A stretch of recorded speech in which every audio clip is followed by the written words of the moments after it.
What's up guys, DuArktik with another Marvel Strike Force video, and in this video we are going to talk about the Death Scourge.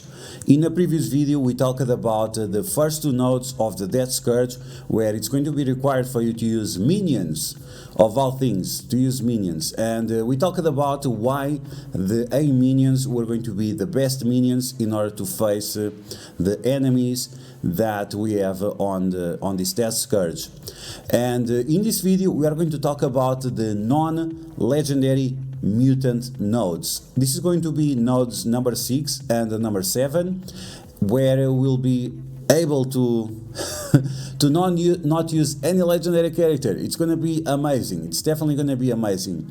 And the reason why, it's because not having the legendary characters on their teams is going to break many teams. But we talked about this in the past. We talked about how can you go around the specific situation.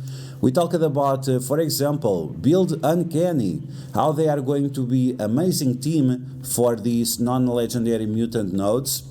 And then we also talked about the Marauders, how the Marauders are going to be great for these non-legendary mutant nodes. On top of that, we also talked about saving your gear by using hybrid teams. Saving your gear by using hybrid teams. And this is also going to be very, very important, and we are definitely going to talk about this in this video. Now, we are going to talk about in the context of the enemies that we are going to face, because yes, we have data mines from Miniball TV that with all the enemies that we are facing. So based on the enemies that we are facing, we can see what counters is each of their abilities, and making sure that our teams are strong enough to defeat them. I'm really glad that some people are finally catching up. After 2 weeks or 3 weeks, some people are finally catching up with their content, because yeah, they finally realized that it was time to make a video. But I made a video about the teams that you have available. Wow, what a surprise. Everyone knows which teams we have available. We already talked about these like 2 or 3 weeks ago. This is not something new. The announcement of the Death Scourge was several weeks ago, but I'm glad that people are finally catching up to my content that is 2 or 3 weeks old. Okay, so like I said, we're going to talk about the enemies in specific and which characters can counter their abilities. So as always, if you like the information on these videos, make sure you share it with your friends on Facebook and Discord. If you are new to my channel, make sure you subscribe for more Marvel Strike Force content, and make sure you smash that like button. Okay, so let's get started. Let's talk about the Death Seed, and for node number 6. You can see right here, these are the enemies that we are going to face. We have wave 1 and then we have wave 2. So you can see right here that we have a few problematic characters. We have characters with a lot of burst damage. We have characters that don't have any problems with early negative effects. And we have characters that lower our accuracy, and they are going to make us miss the attacks. So we have a few options to deal with these. Or we use unavoidable attacks, or we use attacks that don't have problems with accuracy. Characters that don't have problems with accuracy is going to be Cyclops with his ultimate, and overall his abilities always work because he has additional accuracy. He has 200% accuracy. Then we also have Storm. Storm with her ultimate, if you have Storm fully charged, this means 20 charges, you'll be able to bypass the reduce of accuracy from Spider Weaver, and you're also going to bypass the situation of the evades that we have with End Sentry and also with Star-Lord T'Challa. This is not going to be a problem for us. We have those two situations with Storm and Cyclops. Now, is there any options beyond that specific one? Yes, we can use attacks that are unavoidable.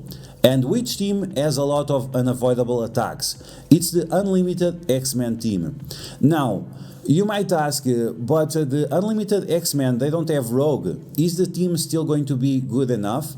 And the answer is yes. We already talked about this 2 or 3 weeks ago. because we tested this on the live stream, and then I made a video last week about this specific situation. You guys should always check out my live streams, because there is a lot of things that we test out there, and the information on the live streams, they are like 1 or 2 weeks earlier than on my videos, because I always test the things there first.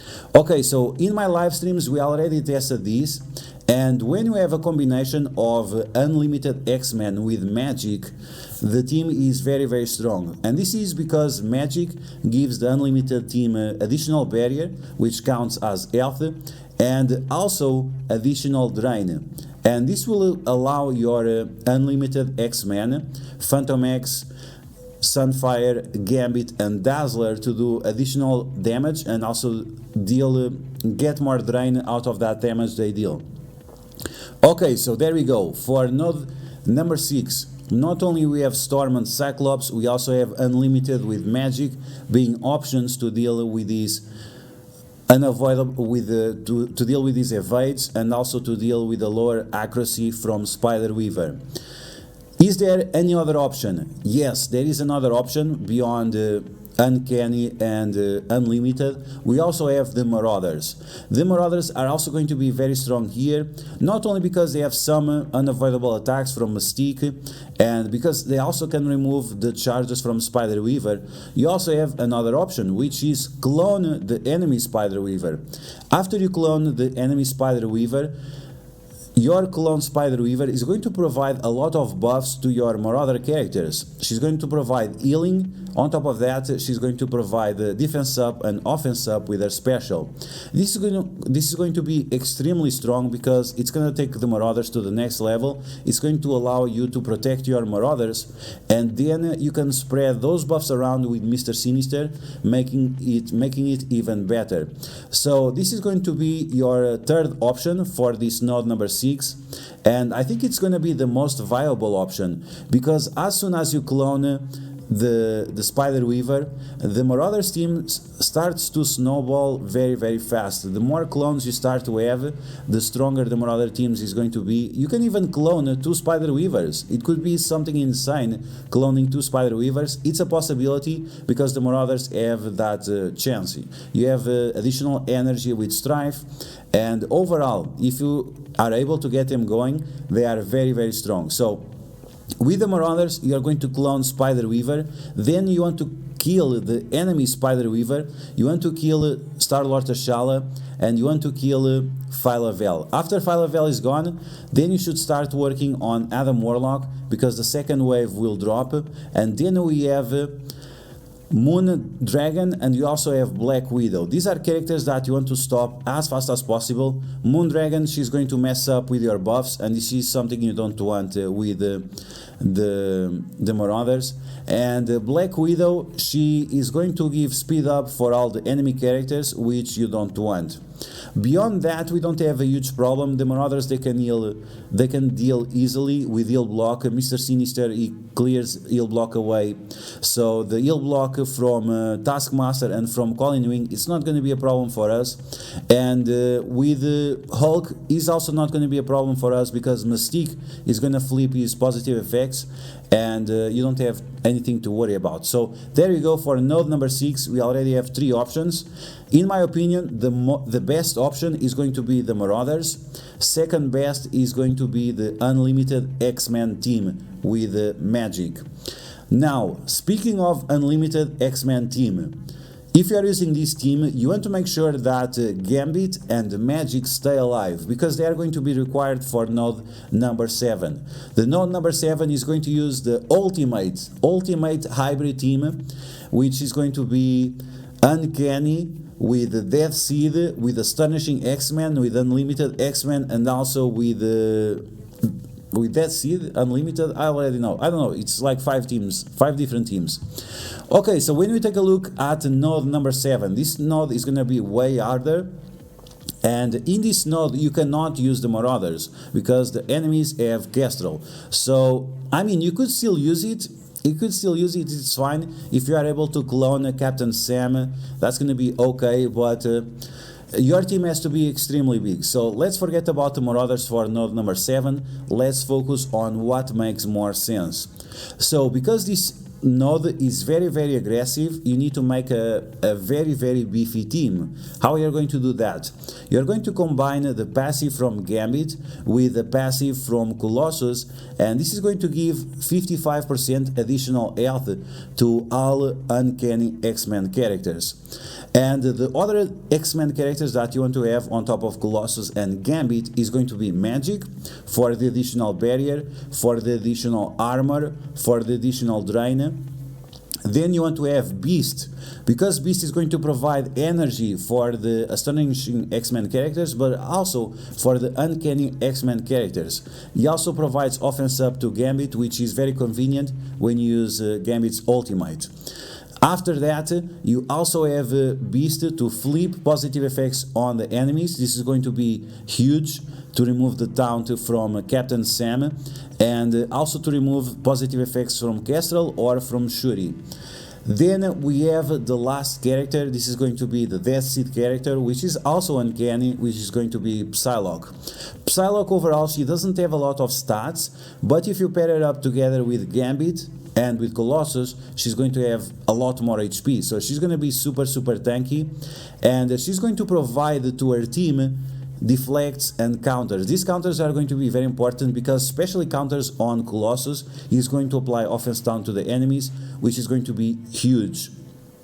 On top of that, she can remove negative effects from your team and throw them back to the enemies. She can also turn rewind. This is going to be crucial when you are dealing with characters like Moon Knight and Silver Surfer, and also with Kestrel. You want Kestrel to, it's fine for Kestrel to have her first turn, but you don't want her to have her second turn. So, or you have to turn rewind Captain Sam, or you have to turn rewind Kestrel.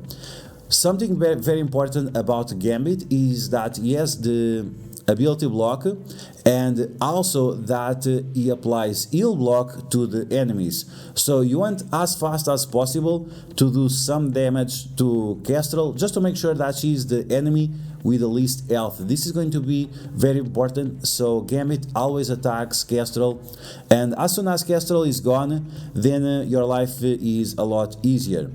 Okay, so with that in mind, with this team in mind, the priority targets that we should focus on is going to be Kestrel. Then you want to make sure that you remove Okoye, because we have 3 Wakanda characters and they are going to give assists to each other, and we don't want any of that. So deal with Kestrel, deal with Okoye, and then you have to deal with Captain Sam.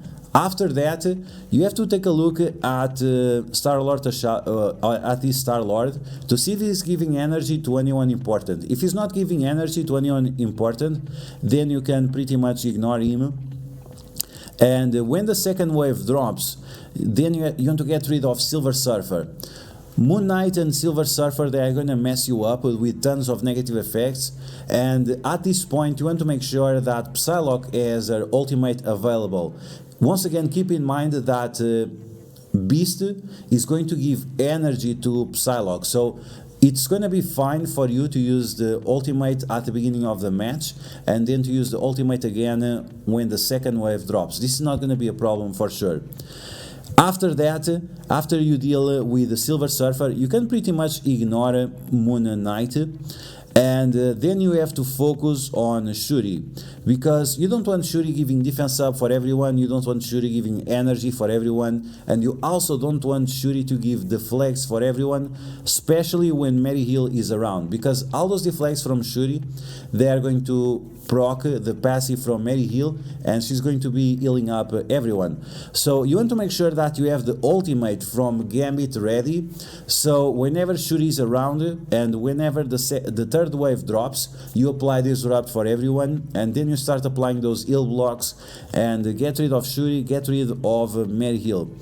You also have to get rid of Sharon Carter, because she's going to mess you up with the stun, she's going to mess you up with the ability block. So before you go after Mary Hill, you actually have to get rid of first of Sharon Carter. Get rid of Sharon Carter, then focus on Mary Hill, and then focus on Symbiote Spider-Man, because you don't want him to use his ultimate on you with that slow and stun. That is also a big problem.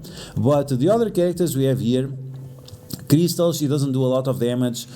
Black Bolt, he doesn't do a lot of damage. These specific characters, you want to use the basic of Colossus or the counterattacks of Colossus in order to apply offense down to them, so their damage is no longer an issue. And that's it. That's all you have to worry about for this node number 7. It's going to be a little bit tough. And one thing that you can always do is to sack the nodes. There are a lot of characters that we are not going to use. Once again, we talked about these several weeks ago on my live streams, then I made a video about it. And we have Weapon X characters, we have Brotherhood characters, we have X-Force characters, and we have X-Factor characters that we can use in order to sack the node number 7. I think the node number 6 is not going to be a problem at all. If you use Marauders, it's going to be super easy. If you use Unlimited, it's not going to be as easy, but it should still be somewhat easy. The node number 7 is the one that you want to sack, especially that ultimate from Kestrel. The Uncanny with Gambit can take it in the face. It's not going to be a problem, but if you are doubtful about it, if you don't have your characters like well geared, maybe it's going to be better for you to sack, maybe sack 2 times. So sack 1 time to eat up the ultimate of Kestrel, and sack another time to eat up the special of Kestrel, and then the ultimate of Captain Sam. If you do this is going to be incredibly easy, so it's not going to be a problem at all. You'll see, we'll make videos on these, we're going to make live streams on the upcoming Death Scourge. We're going to break down once again with the live footage of exactly what you have to do. And as always, I'm going to make this as easy as possible, so whether you are a new player or a whale or somewhere in the middle, you're going to be able to defeat this upcoming Death Scourge without any problem. So that's the strategy. Those are the characters you should focus on. Those are the teams that we are going to use in order to do this. I'm just going to show you them really quick, and we are done here. We are ready to do this Death Scourge and obtain Archangel. Okay, so this is one of the teams that we are going to use, the Marauders. I think this team is going to be great for node number 6, and it will save Gambit and Magic for node number 7. I like this position with Strife in the middle because it protects the buffs that Mystique has, which usually is Evade. And if you can spread that Evade around, it's going to be very, very powerful. And you also don't want Madeline Pryor to take any damage. She's very fragile, not that much, but a little bit.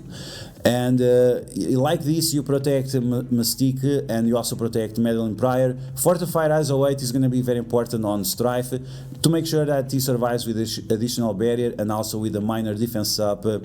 You could also probably use Fortified ISO 8 on Mr. Sinister. It's one of the options, or healer or fortified, so you can apply the minor defense up for everyone as well. So this is my favorite team for node number 6. Let's take a look at the other team that I also think is going to be decent, which is going to be Unlimited with Magic. I think this team is also going to be fine. We have all those unavoidable attacks from the Unlimited team. Make sure that you use the special of Magic after the ultimate of Sunfire, just to make sure that you have the most likely opportunity to obtain health from Drain. This is going to be very, very important in case your team is not very maxed out. And also remember that Gambit now is farmable on the Cosmic Crucible store, so make sure you obtain shards for him. Okay, so beyond that, I also mentioned the other Uncanny team, but this is just the OG team. I'm not a big fan of this team because you cannot use, you could use Psylocke here or Beast, but Storm and Cyclops, they are just useful for 1 turn or 2 turns, so you'd have to use maybe the ultimate of Cyclops first and then the ultimate of Storm, just to make sure that you clear the first wave and the second wave. Make sure you have your cooldowns ready on Colossus, Beast and Magic, otherwise you're gonna have some problems on node number 7. Once again, this is why I prefer the Marauders team, because otherwise it's gonna mess up the cooldowns of the other characters. And finally, we have the ultimate hybrid team of X-Men characters, Colossus, Psylocke, Gambit, Beast and Magic. with all their buffs, with additional health, with additional armor, with additional drain, with additional barrier, with additional buffs, with additional energy, even with additional resistance from beast. So yeah, I think this is gonna be the best team for node number 7. Once again, if your team is not as big as mine, make sure you sack the nodes using Brotherhood characters. Make sure you sack the node using X Factor or X Force characters, in order for the enemies to use the cooldowns of Captain Sam and also of Kestrel. If you do this, I have no doubts that you're gonna have zero problems dealing with this node number 7. Okay guys, so that's it. All the information that you need to know in order to beat the upcoming Death Scourge, where I'll be able to obtain Archangel, the last horseman of the apocalypse, and also the leader of the Death Seed team. And hopefully some people will be able to catch up with the content, but we are done. This is all you have to do in order to beat the non-legendary mutant node. So I hope you guys enjoyed this video. If you did, make sure you smash that like button, and if you found the information helpful, make sure you share it with your friends on Facebook and Discord. Once again, remember that we'll be doing this live, and we'll also be uploading videos with step-by-step everything that you have to do, and that's why you should always share my videos. And if you're new to my channel, make sure to subscribe for more Marvel Strike Force content, and I will catch you guys later.